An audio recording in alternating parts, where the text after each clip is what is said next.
लडाखमधील सोनम वांगचुक यांची Himalayan institute of alternate Ladakh या संस्थेला शासनानं 2018 साली जवळपास 150 एकर जमीन फियान या ठिकाणी दिलेली आहे. सोनम वांगचुक यांची ही संस्था विद्यार्थ्यांना विज्ञान विषयक प्रशिक्षण देते. 2018 साली ही जी जमीन त्या संस्थेला दिली गेली त्याबरोबर 3 अटी देखील जोडलेल्या आहेत. पहिली अट, त्या जमिनीच्या लीजचे 14 कोटी रुपये 1 वर्षाच्या आत म्हणजे 2019 पर्यंत त्यांनी शासनाकडे जमा करायचे होते.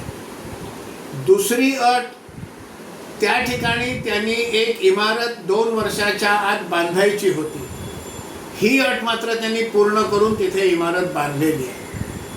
आणि तिसरी अट, युनिव्हर्सिटी ग्रांट्स कमिशन द्वारा मान्यता प्राप्त एखाद्या युनिव्हर्सिटीला ही संस्था त्यांनी संलग्न करायची होती.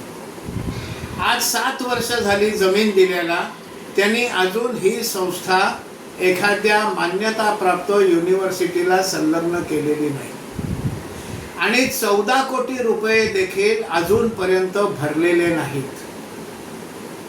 आणि त्या कारणास्तव त्यांची ही जमीन मागच्याच महिन्यात म्हणजे 21 ऑगस्ट या दिवशी 2025 मागच्याच महिन्यात ही जमीन शासनानं त्यांच्या हातातनं काढून घेतलेली आहे.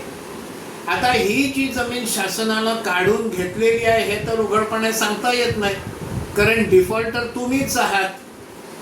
मग हे कालचं जे लडाखमधलं सगळी जाळपोळ झालेली आहे हे मुख्य विषयापासून लक्ष विचलित करण्यासाठी केलं का, अशी एक शंका मनात येते.